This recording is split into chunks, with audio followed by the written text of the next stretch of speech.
It's Monday, and it's time for another episode from the Vault. Today's episode is with Jack Barsky. It's about 4 or 5 years old or so.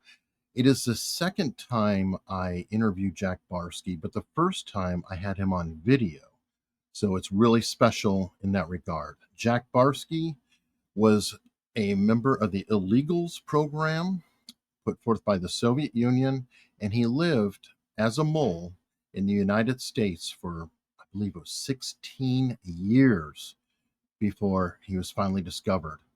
And honestly, he was only discovered because Barsky isn't a very common name.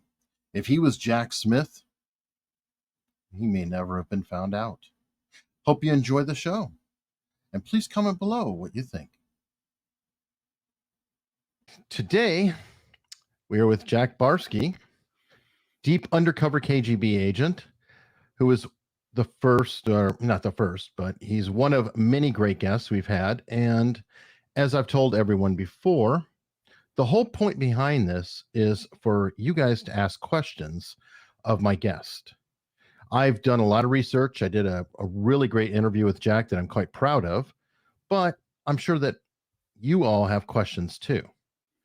So if you guys don't mind, make sure you start asking them. Now I'll start off with one right now. How are you doing today? I caught a virus.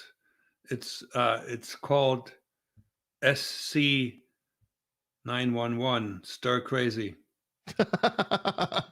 Yeah, we were just talking about that you're under a bit of a lockdown. There's whatever's going on from the state, but then even worse, what's going on at the house. Yeah, wife is worried about, because I'm ancient and I'm supposed to be part of a member of the high risk category. I deny this till my dying days. But you want to keep the peace in the house, and if somebody else can do the shopping, so be it. Well, perfect. And we already have the first question coming in. How close to the TV series Americans is the reality? This is I've been asked this question a lot. I got to give you two answers to that. First of all, when it comes to the espionage activities of an undercover agent, none of that is anywhere near reality. It just doesn't work the way this is displayed. You can't have a travel agency and clients and do all kinds of things and travel all kinds of places, and you have kids and all that, and then do all these activities that these guys were doing. On top of it, they were like super agents. They knew how to do everything. Pick a lock, decipher code, stuff dead people into suitcases, and on and on. That's just fiction. It doesn't work like that. And on top of it, this guy being married to somebody else who didn't know that there was none of that works for me. Having said that, I met the producers a couple of times, and they always claimed that this is really not an espionage story. It's a story about a marriage. And, in that respect, the psychology, the pressure that comes with being undercover is quite well displayed. And eventually, this story, I never watched the last episode, eventually has a pretty sad ending, I understand. But in general, let me volunteer something here, and that may take my producer friends off a little bit. This series really may have done a little bit of damage to the United States citizen stance with regard to espionage, because it looks so real. Everybody, I never got the question, other than in jest, whether James Bond is real. Because everybody knows that's not real. So spies don't run around and seduce pretty ladies all the time and shoot guns and drink and all that and are really good looking. But that's why you signed up, right? Well, I'm one of those, but but anyway, the Americans looks more real when in fact it's not. My experience is real because I was it, and I was fundamentally not detectable. You couldn't have found me unless you were really sharp and would wonder about, why this guy has a funny accent, and he graduated from college when he was in his 30s, and he was valedictorian. I just, something doesn't add up. But Americans are so naive and so gullible, and they will leave a lot of. Americans are really nice people, and that's a good part of it. But the naivete is not very good for counterintelligence. So I'm sorry, I can ramble on and on, but I'm going to stop right here. If there's a follow-up question, I'll take it. No, that's fine. Actually, on that note, when you talked about how people would suspect things, is it possible that because of your profession, I think we talked about this before, what you chose to be in, IT tends to, shall we say, attract people who aren't necessarily socially as adept as others and can be really, really, really hyper intelligent and may not necessarily get along. So you actually would be closer to the norm with, let's say, a Bill Gates or a Mark Zuckerberg than you are to the football player Biff. But don't put me in that company in the same breath. Okay. I was a manufactured introvert. I'm not an introvert. Right. It took me a long time to find that out because, and I tell you why. I really figured this. I was a class clown. I would lead the gang, in college, and singing drinking songs. Mm-hmm. And I enjoyed being on stage. Introverts aren't like that, but when you are an undercover agent, you need to keep things close to the vest, and you need to keep people, somewhat away from you. So I adopted a lot of introverted behavioral traits. And once I got out of all of this and I became a public figure, I embraced my old self again. That was an interesting journey, by the way.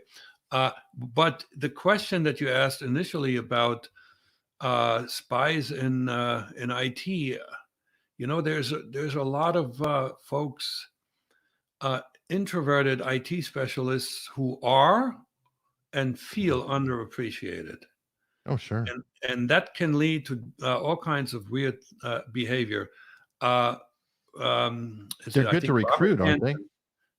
Hansen, it was a mole in the FBI who spied for the KGB. He was an underappreciated IT guru. Enough said. So yes, I would be concerned with IT geniuses. Honestly, that doesn't mean, be careful. I'm not saying that there's a high likelihood that your best IT guy is a spy. No, but it's more likely than, say, among heart surgeons, right? Right. Well, they're susceptible to recruitment, right? Like maybe you could have some attractive women or something, or different things. Especially with an introvert who doesn't know. They may be wonderful and lovely and attractive.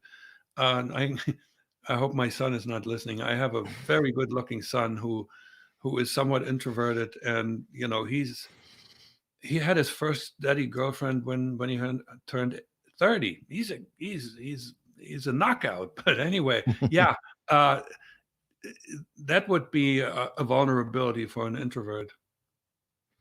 Now, did you ever recruit or flip anybody personally, or would you just drop a dime and say, hey, get a hold of this person, they might be somebody worth contacting or converting? The rules of the game within the KGB were that you don't do that. I was among other tasks. I had the task to be a talent spotter. That Okay. means you identify people. Whatever happens with them once identified, they won't tell you. I was never given any feedback, not even a hint. Say that was a really valuable lead. Nothing, zero. So you got the one that is a spotter. Then you got the one who recruits, and assuming that the recruitment is successful, the newly minted spy will then be handled by a third person, and the three individuals within the KGB wouldn't know of one another and wouldn't know the history or what happened after. So, That makes sense. Now, one thing I'm interested in too is we've talked before about how you have a very strong independent personality and you're very adaptable, can think on your feet. And that's why you were chosen for this. yes, sir. Not everybody can just do it. But because of these things, you were seen as a short term like a 10-year clock, that they assumed that you would not be loyal after 10 years. I think, I don't know what the term would be. Well, there were some hints that the shelf life of an undercover Shelf agent life. Thank you. is about 10 years, simply because you just grow into the role that you're playing. It Mm. isn't it isn't that you're on stage and then you go home to your real life. The stage is your real life. And so if you play that role really well, at one point the there is no more distinction between the real life and the game that you're playing. And so that was a pretty sharp a conclusion. They seem to be willing to drag my stint a little longer, because by the time I hit 10 years, I was still active and nobody thought about calling me back until they thought the FBI was ready to pounce, which was false. But nevertheless, it was about 6 months past my 10-year anniversary. That was in 88 though, right? Yep.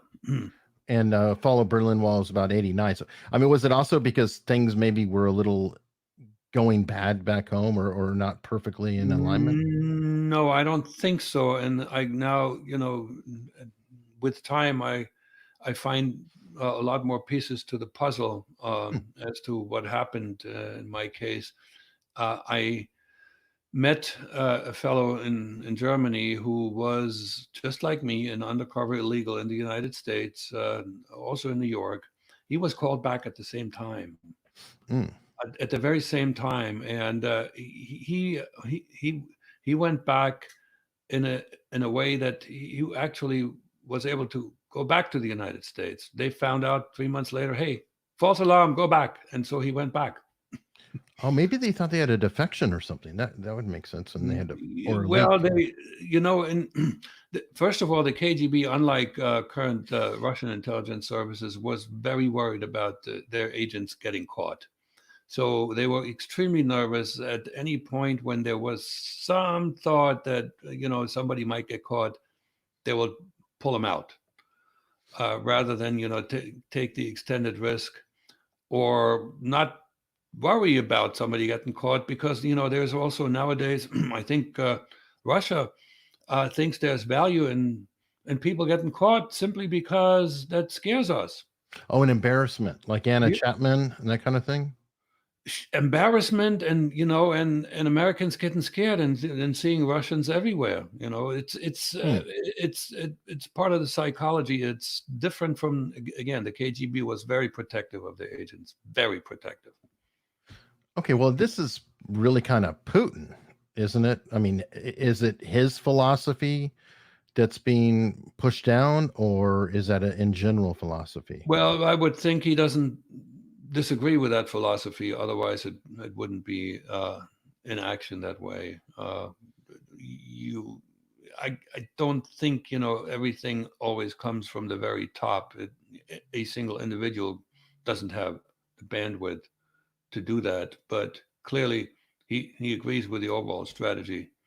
Otherwise, when, remember in 2010 when those 5 illegal couples were caught, uh, they they celebrated them back home.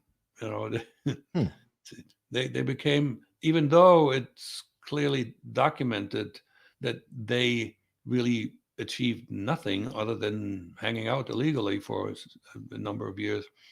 Uh, but the propaganda value that the Russians thought they have is like, in your face. Look, we had there may be many others, and Mm-hmm. I'm hearing this a lot. People asking how many sleepers do you think are still in the United States? I'm not going to answer my own question though. Okay. All right. Well, it sounds almost like a similar strategy as terrorism. Every terrorist attack means that we're under threat and that we could be attacked or we're vulnerable somewhere else. So that Uh, seems like a similar principle. Agreed. And in that within that framework, you have no compunction sending not highly trained people out, or sort of like volunteers, like this Russian lawyer who got close to the NRA. I forgot her name. But anyway, it's okay. You just, if they get caught, well, somehow we deal with it. But we scare, we scare the Americans a little bit. I don't think they scare intelligence officials or government officials who are properly briefed, but the population. Speaking of that, I've got some more questions in now. This is from Jason Gable or Gable. To this day, do you continue to look over your shoulder? I never did, and I tell you why. This is not the answer that he's looking for, but looking over your shoulder was from day one was hammered into me. You don't do that. You never ever look back, because that's a sign that you're worried that somebody might be behind you. But he's after more of a generic answer. Am I sort of worried? How much time do I have? The short answer is I always say no, not really. But some 2 years ago, I proved to myself that I was lying to myself. And this is an interesting anecdote. I was in Germany on a book tour, and at the end, I was mingling with some people, and there was this odd character who came up to me, and we had a conversation about how he was so surprised that I could sleep well, and it was all about sleeping. And I eventually he was too much of a nuisance, so I extended my hand to say goodbye to him, and he touched with his, rather than grabbing my hand, he touched my wrist, my right hand wrist, with his left hand, and then looked me in the eyes and he says, "And I wish you a wonderful night." So I go back to the hotel. I take my shirt off, and where he touched me, there was a red spot. Oh, wow. So Whoa. I had a traveling companion. I called him and I says, "Hey, do you know? Do we know anything about this church? And do we know anything about this guy? Should I call a doctor? I didn't want to call a doctor and feel and then be told, there's nothing. I didn't want to be found out that I'm unreasonably scared." And as we were talking, eventually this red spot disappeared. It was apparently sort of a contact reaction to something that he had on his hand. But It's still it creepy was out. not soon after the attempt on Skripal. So it clearly was proof to me that I'm still concerned. Let's put it this way. Wow. And I mean, with Putin, especially, I mean, I don't know if you have any of that, but people seem to die or suffer very greatly outside of the country when they cross him. Maybe that's just me, but Yeah. things like radiation poisoning is pretty creepy. Yes, you don't want to cross Mr. Putin. You don't want to get into the top 5 of his enemies list. And so I stay away from any kind of personal attacks for which I don't have any ammunition anyway. You know, Right. when people ask me, what do you think of Putin? I said, well, the answer is, you know, the kind of government he's running, but he is one of the smartest politicians in the last century or two. And because he's maintaining power in a country that's not doing so well overall. Yeah, is he more of a strongman Yeah. leader versus a communist type Oh, person? communism, I think, is not important to him. That ideology he must have shed a long time ago. He may not ever have embraced it. He is a Russian nationalist, and as you may remember, he once stated in public that the greatest tragedy of the 20th century was uh, the fall of the Soviet Union. So he sees himself in line of the strongmen that ruled Russia and the Soviet Union in between. So we're talking with a whole line of czars, and then you had Lenin and you had Stalin, and after that were a bunch of weak leaders of the Soviet Union, and Putin is trying to rebuild that strength for Mother Russia. Mother Russia is a something that Americans that that expression is very difficult to understand unless you have been to Russia or you have been exposed to Russian literature and culture. It's very, very strong. Well, yeah, and we really can't understand it because it's almost anathema to America, isn't it? Yeah, it's Mother America doesn't exist. Father America doesn't exist. Mm-mm. You know, what we have in our DNA is still, even sometimes there's only vestiges. It's called freedom. You know, the ability to go out and discover the new land and have adventures and go places and do stuff, right? Right. That is quite different from, you know, maintaining the status quo and making sure that you're defending your borders and all this. So there's a whole lot of different historically evolved attitude in being a Russian and running Russia as a country. Oh, perfect. I have another question coming in. And folks, please ask questions. That's why we're here. I definitely want to hear from you. I know Jack wants to hear from you as well. This is from Gavin Stone. Gavin is an author. He wants to know, do you feel feedback and communication of your achievements would have changed the outcome of your career and life overall? Try that question again, please, and because that, you know, I can answer this 10 different ways, and I would like to zero in on what the question really is after. Okay, perfect. Do you feel feedback and communication of your achievements would have changed the outcome of your career and life overall? I guess that's a hard one for you because What you have achievement? achievements as a spy, you have achievements as a worker in America in the corporate world, achievements Yeah, as a father. yeah, and I even had achievements in East Germany. You know, I I was awarded a national scholarship that was a rarity. I was hired as an assistant professor and was on a career path straight to tenured professor. Uh, Tenured professors in Europe have a much higher standing than in the United States. So Mhm. so yeah, which one? And now I'm an author, and I did reasonably well with a book. So that's why I wanted to some. And I don't know in what way either one of these achievements, had an influence upon my life because almost nothing I ever did was planned ahead of time. It Oh, was go ahead. what is your greatest achievement to you? That would probably be an interesting question. That's a new one. I never heard that one before.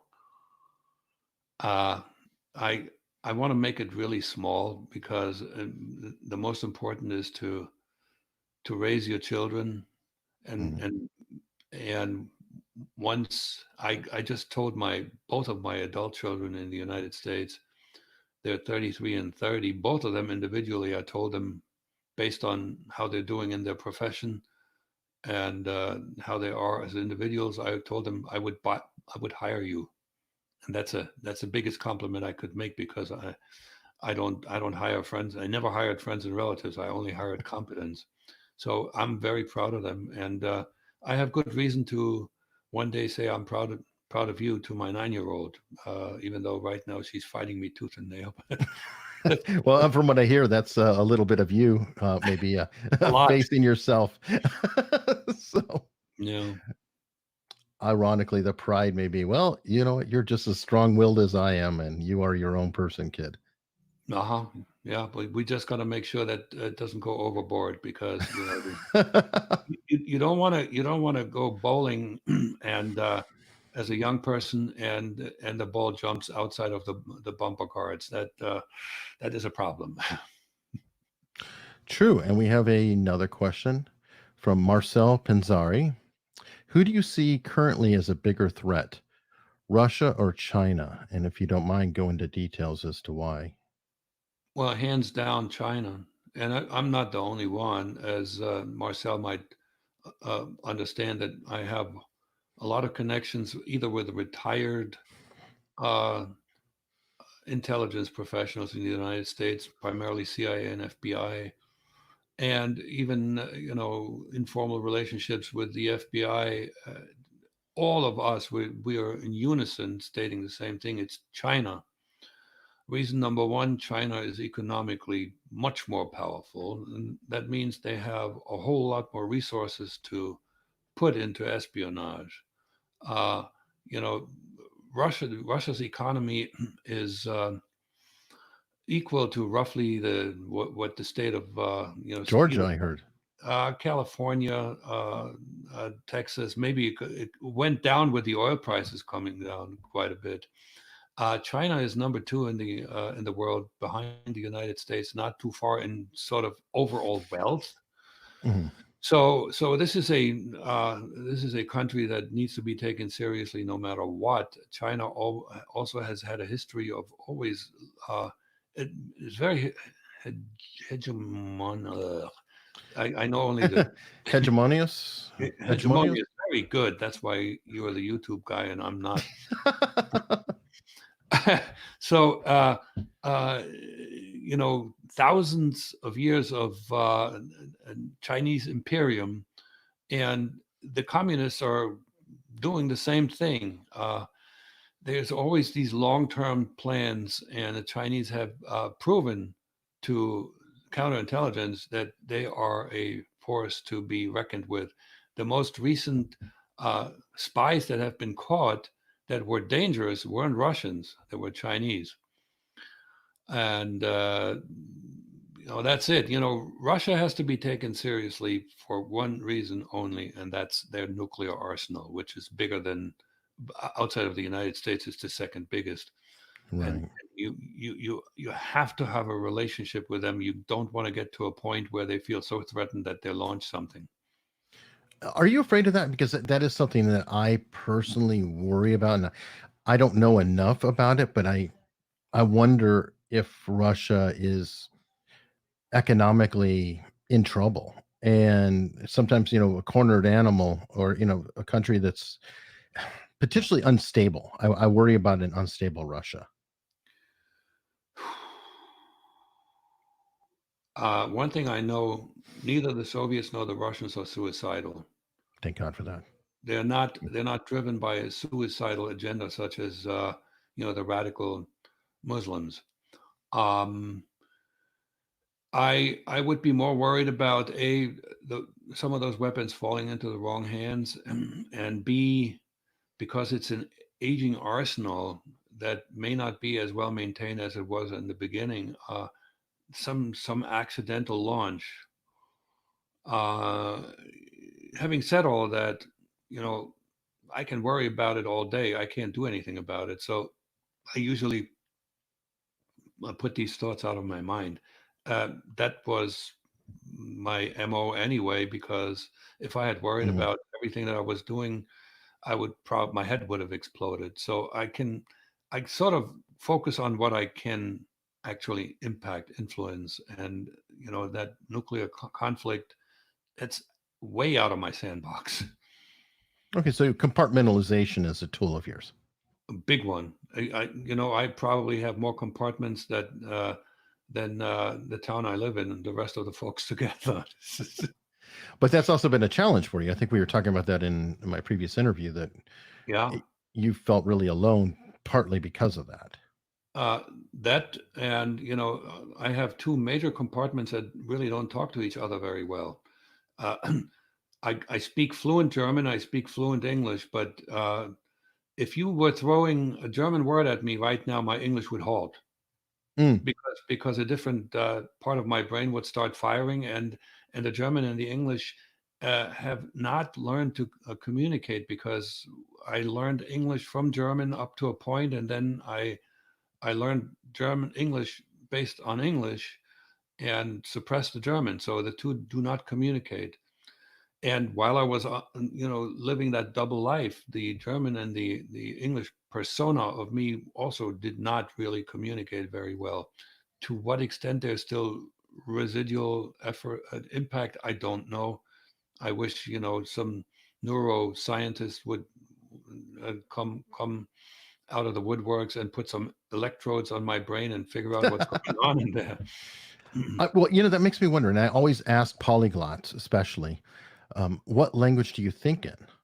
Do you think in both, depending on what you're doing? English, absolutely English. The Wow. only thing Okay. the only thing that's left over, and I read about this, and I'm not an exception. I still counted German. Hmm.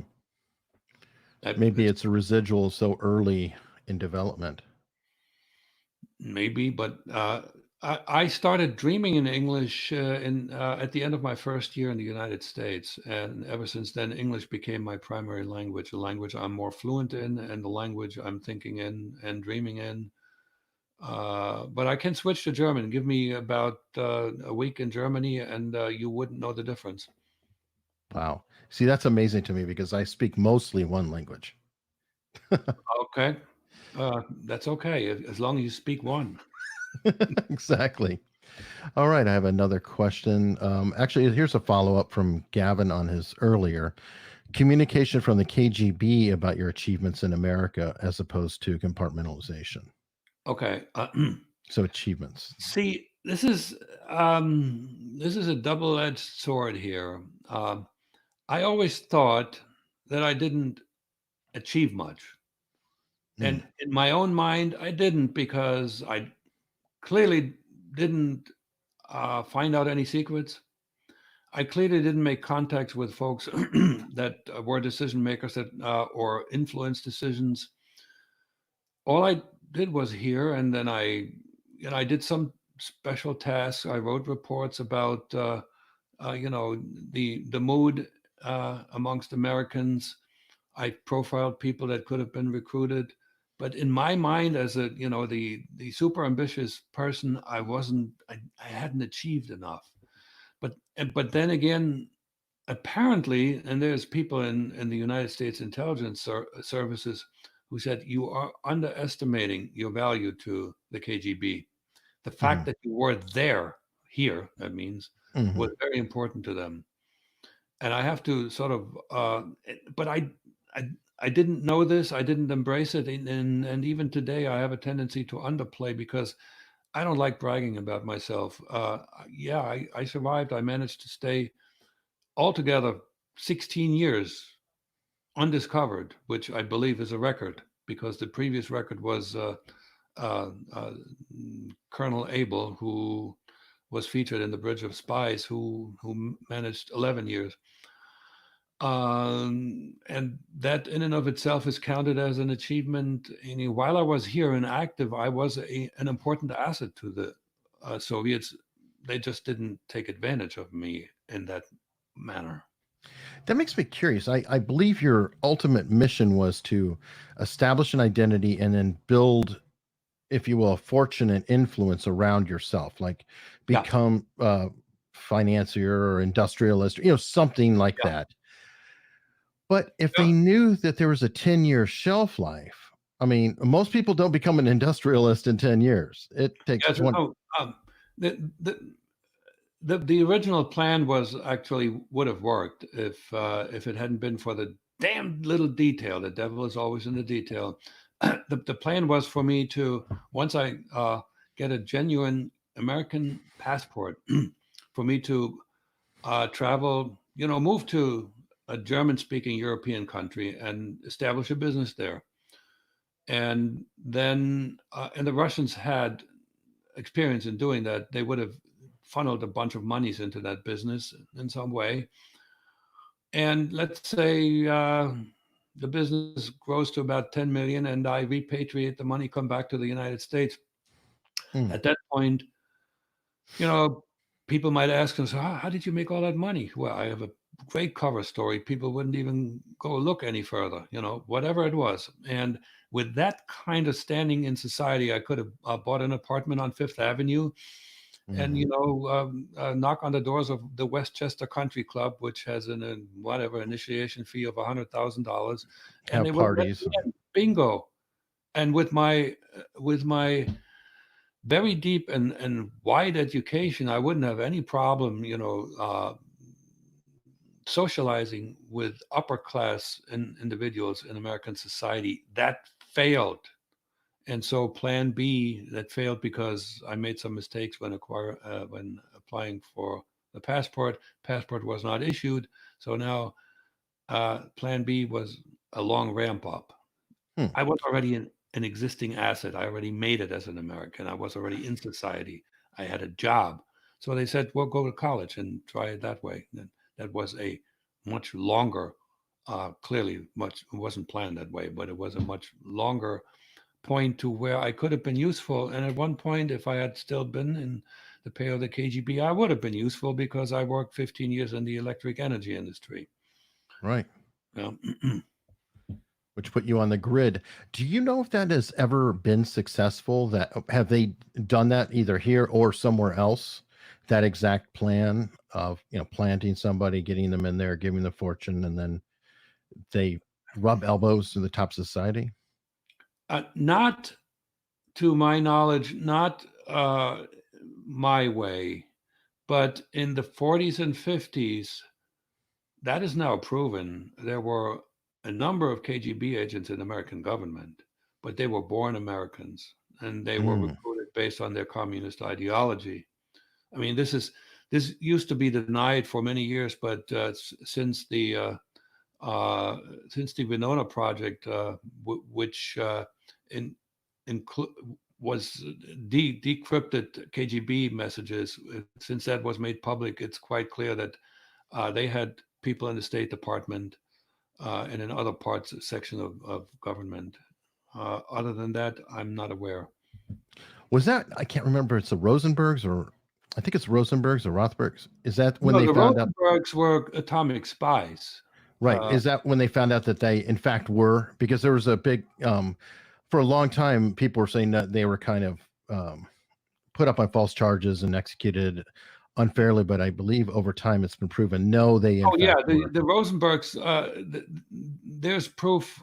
No, the proof that the Rosenbergs were actual spies came out of the Metroking documents that he smuggled out of the KGB archives.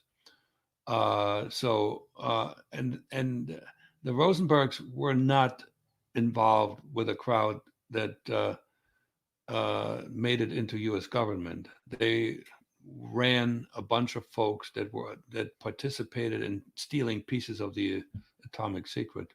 So like old school communists that were living here, because a lot of communism was firmly established in the United States too. Yes, the CPUSA was a force to be reckoned with.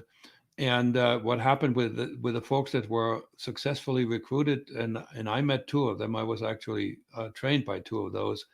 The moment they were recruited, they left the CPUSA and just checked out of political life. Yeah, they graduated. Those days, the KGB was extremely successful, and there's evidence that. The discussions at Yalta, where Stalin,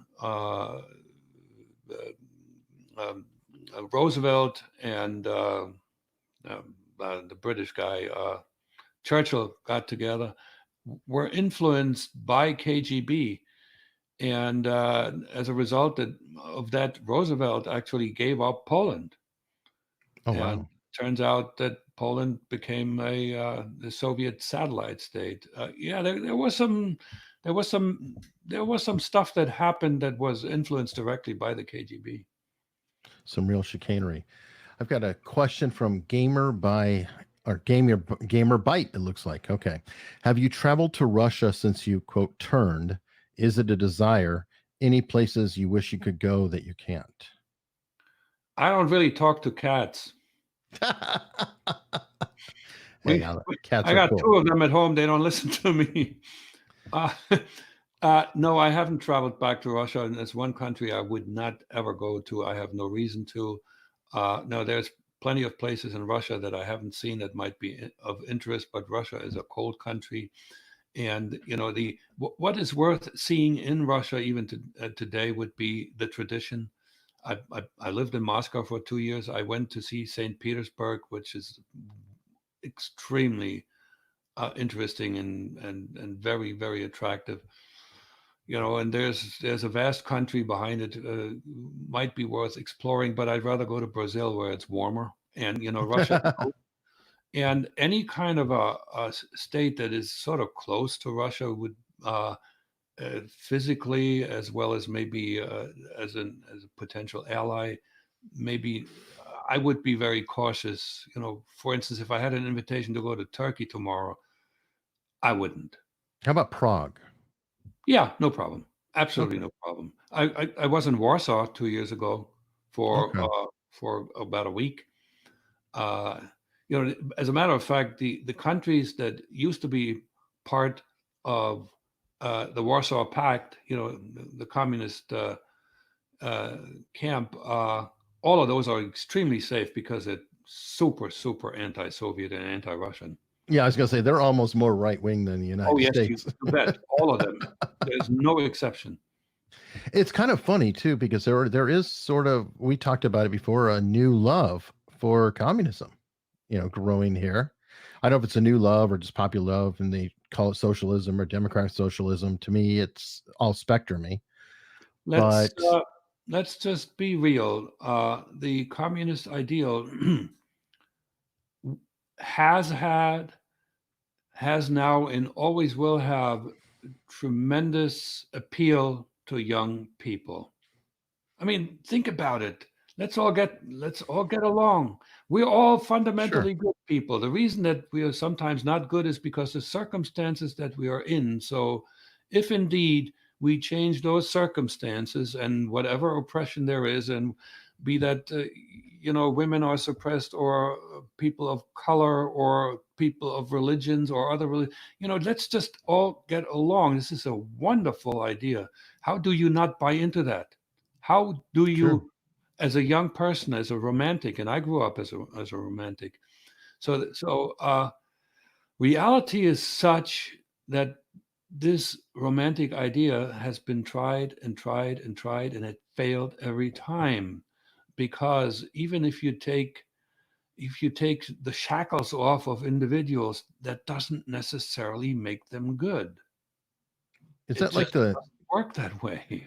Is that like the old Churchill saw? I don't know if it was Churchill who initially said it, but he's credited with it quite a lot. That if you're young and you're not liberal, you have no heart, and if you're old and not conservative, you have no brain. Exactly. And that's pretty much described my journey. I still think I have a heart, except I don't allow my heart to overrule my brain. Right. And and if you pay attention to history, there's one thing I can say loud and clear: there has never been a country that successfully implemented the communist ideal. Every one of them that started, and I can imagine that Lenin actually meant what he said. He didn't want to become a dictator. He wanted to free the world from the bad capitalists, Lenin and Castro and many others. But every one of those efforts became a dictatorship, and very often a very murderous dictatorship. So is that by design? In the sense that the design of itself kind of forces that situation, like in order to make things even, you have to control the different sectors, and then if something gets out of control, then you really have to kind of hammer it down, hammer that nail. Otherwise, it's going to snag. You're right. It's not by design. I would think it's built into the model. It's built Okay. into the model because for this to work, you have to have allegiance to the state, because the state ultimately is the most powerful agency that makes sure that everybody is happy.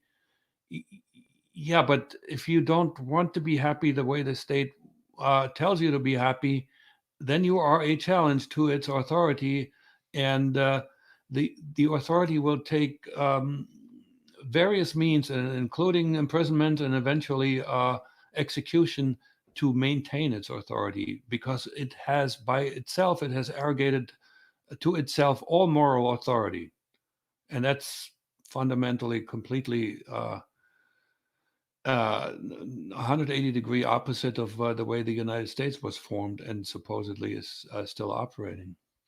Now let me go piss everybody off. Let's hope the numbers don't go down. But our current situation with coronavirus and COVID, I'm seeing a lot of cases out there. They're widely reported. I don't know if this is a trend or it's aberrations, but there are people who are going outside and getting arrested, and there are prisoners who are being released. And I'm wondering, do you, with your background and your knowledge, do you fear a little bit of what you are hearing or seeing right now with the current situation? Okay, so if you go to my website, I published about almost 2 years ago an essay, a blog entitled "Quo Vadis American Government," where I'm talking about the dangers of centralizing power. And the more you centralize it, and this happened in Germany, and who says it can't happen here? I'm not saying it happens tomorrow. And Right. don't put a label on me. I Oh, am too late. It's already done. in It's terms in the show notes. in terms of partisan politics. I consider myself a libertarian in philosophy, period, and I'm not an extreme libertarian. But you know what happened in Germany in the 30s? A highly centralized state was taken over, was ready for the taking by Hitler. If Hitler had not been able to inherit a fully functioning state, he wouldn't have been able to hang on to power. So there's, in my view, an inherent danger in too much power concentrated in one place. And our founders knew about this, and the old Romans knew about it. And the Roman Empire didn't fall apart until the emperor, took care and arrogated the power all to himself. Mm. So what we see now here is more of a tendency to ask the government, whichever government it is, help us, save us. We willingly will obey your orders and so forth. And that may well be the right thing to do in a absolute crisis. The question whether Mhm. this is an absolute crisis is something I don't want to argue, because there is a lot of data that are either being ignored or that are Sure. overplayed and so on and so forth. But if indeed it is one of those situations that does not require absolute radical measures, we should not easily give up freedoms that we we are guaranteed under the Constitution. And I'm concerned that now some people will try to take the law in their own hands, and I don't like when people like run around with weapons, Sure. protesting against what appears to be a oppressive government. One accidental shot could trigger a catastrophe. So these people are despicable. They should not do that. I agree. And I ran off a few people. So, okay, good times. So I'll jump back into safer territory. Um, Despite current relations, do you think Russia and the USA are the best of enemies, or do you think there are bigger concerns? And I guess best of enemies is kind of like frenemies. Have you ever heard that term? Yeah, Where I heard it. There was a while where it appeared to be the case. I would say we are clearly adversaries, and it's Mhm. uh, uh, friends. No, because Russia is expanding again, and Russia is actually we have members of NATO that are feel threatened by Russian expansion. The Baltic states primarily, and the takeover of a part of what was Ukraine, Crimea, and so forth. Mhm. No, we here's the thing. We even have things in common with China, but we have to really clearly identify what we have in common. Neither China nor Russia nor us want a nuclear war. So there's Thank God for that. there's something where we need to work on to the extent we can, but there's many other areas where we won't be friends and can't be friends. Makes sense. Makes sense. And I guess we want there to not be too many other adversaries either. So at least we understand each other to a point. Yeah, and you really also got to focus on the ones that really can do you harm. And these two countries are still number one and two. Never mind North Korea and Iran. North If Korea is the cat's paw of China in many ways, though, aren't they? I mean, maybe I'm wrong, but I feel like China completely holds up North Korea. But I also wonder if they just kind of go, "Hey, NK, go do some stuff, go cause some trouble." Yeah, without support from China, North Korea would have been dead a long time ago. They it's a club that they're swinging, and it's sort of there is no direct link, but we all know it that they're using North Korea, and North Korea, the dictators there are willing to be used because they know without China they wouldn't exist. Well, the other country that you want to worry about is Iran. But if God forbid it ever came to a war, we would destroy Iran in a day. I'm not Yeah. saying we should. I'm not saying we, No, no, I understand that. Well, it would be draconian, though. I mean, we yes, could, but then the and they death know that, toll, it would be so beyond. and they know that, and that's why the mullahs in Iran apparently love their life too. They're not the suicidal ones. They Send others to do it for them. they tell young children that it's good for them to die for Allah. Yeah, always a fun thing. Question here from Old Mop Parse Rule. So I have to go phonetically. It's an odd one. Did Jack ever interact with Robin Dreek? Robin Dreek's actually been a guest on the show a couple times in the live stream. He was FBI counterintelligence, and he was responsible for building relationships with Russian intelligence. And if so, do you have any stories you could tell? No, the name just came to my attention because because of your program. Uh, I have not met him. I just heard about him, but I did meet here in Atlanta a fellow who was in counterintelligence, and he was at one point deployed in New York City, and his task was to look Hmm. for people like me. That's Wow. that's looking for a really small needle in a huge haystack. And so one time he was there at a presentation that I made, and I spoke about him, and I said it took him a long time, but he eventually found me in Atlanta. What do you think about the spycraft or the law enforcement capabilities from what you've seen, just in general? Who is Spycraft?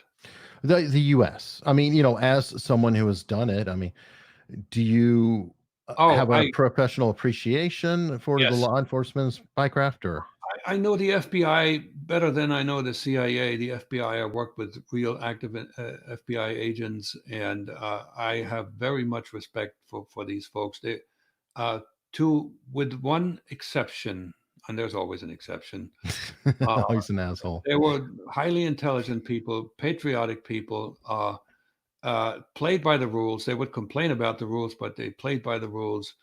And I have nothing but good things to say about the FBI. Uh, I know of the CIA, but because I have now friends who used to be CIA, and these folks Mhm. know they know their spycraft. They know it well. The problems that the CIA ran into was primarily with rogue operations, with funded operation that then were allowed to go on their own, take the money, and do whatever they uh, Mm. uh, thought was right. Those operations very often went wrong. Well, that actually was a question I was going to have for you earlier. When I was comparing who you were as a person versus who you'd recruit, would you deliberately recruit somebody who might be a little bit more weak of will or Oh, may absolutely. have problems because you can control them better versus Oh, somebody who's very strong-willed and thoughtful and independent, things like that? well, you're looking for weaknesses. My weakness would have been, in my younger years, love of self, arrogance, easy to be. Uh, I'm looking for a word. Well, easy to be sweet talked into believing his own Sure. greatness. Uh, that was my weakness. Other than that, I didn't have any glaring weaknesses. But we're talking about folks who have drug addictions or uh, folks who feel underappreciated, all kinds of Mhm. character flaws, or they have a skeleton in their closet. They committed a crime that you know, or you always, this is what you're looking for, weaknesses. You now you got to be aware that once you engage a weak character, that weakness could also be Mhm. their downfall. So you have to be careful the way you're handling them. Okay, that's what I was wondering because I would think that you would want to have that handle to control them, just something you can, step on. Yeah, I mean, we're talking about emotionally unstable people. If you're the handler of somebody like that, occasionally you need to just hug them and tell them that they're okay and you're their best friend and they will be taken care of, and on and on and on. You become sort of a father figure, a psychologist, the best friend, and all that. I've heard this many successful handlers talk about this. I never handled anybody, but I Right. But you would have to. What I meant is, you're a talent spotter. So I imagine that you would look and say, "Oh, look, he's got a bit of a drug issue. He might be a good one. He's sharp. He's sleeping around a little bit on his girlfriend. He's got a bit of a drug habit, and he has access to this stuff." Well, he has alcohol in his breath when he comes to work in the morning. That's whoa. Right. That, yeah, sure. Okay. Or deviancy. And in the old days, that was more of a problem. Nowadays, we are more liberated Now and it's a feature. it isn't anymore. And I don't have an agenda here. I'm just observing. Uh, and early on, if you were a homosexual, Right. you would have been subject to extortion. Oh, Obviously, definitely. that wouldn't work anymore. No, I mean, ironically, you brought that up, deviancy. I mean, one of the most famous people in America right now is Kim Kardashian, who really got famous off of a porn tape Yeah. and then built it from there. So, how does that work? Okay, well, you start out in scandal, can work just as well as honors here. Well, that's like swallowing an immunity pill. You can't get much worse than that. So, you're safe. Okay, couple more. You got to suffer the cat again. Sorry, man. But we have Game. hosted many high school foreign exchange students. It was always fun to listen to them call their parents on the phone after a month or two. They forgot their own native language. Already I guess. I guess it's a in, commentary. in 2 months. That's interesting. I can't say yay or nay. I've never observed folks who spoke in a foreign language for 2 weeks and then forgot their own. But it's possible, depending upon the fluency that they had Sure. achieved in English. Yeah, and I'm sure it was just a case of over time you meet many people who speak foreign languages and they start to have to use like a Spanglish, for example. People, Yes. and they need, Yes. and it's like they know the word in English or Spanish, and you can't quite get the thing. So I wonder if it's some of that when they Well, call home. In there. absolutely. There are many words that don't have counterparts, direct translations in the other language. Schadenfreude. Oh, exactly. Gesundheit. It's one of my favorite words. It is such a perfect word and so perfectly German. Yeah, well, and the word Gestalt, which is used in the English language, is not exactly. It has a meaning that you can't. That's why we're using it, right? Right. It exists in English. Yeah, I get it. And there's another one, Strom and Drum or something like that. I can't. Sturm und Drang. Yep, Strom and Drunk. Yeah, that's a cool German. Yeah, sure. It takes a sentence to translate that. And we have one more as we're starting to wrap up. Despite all the easier for me to say, despite all the compartmentalization, did you ever suspect anyone around you? After you made a mark for a possible asset, did you ever have further encounters where you suspected they'd turned? All right. The answer to both is no. But I must tell you that over time, you become extremely used to the situation you're in, and with that, your guard is going down. You're not as sharp. You're not as observant. You don't see a counterintelligence agents around every corner. You cut corners instead.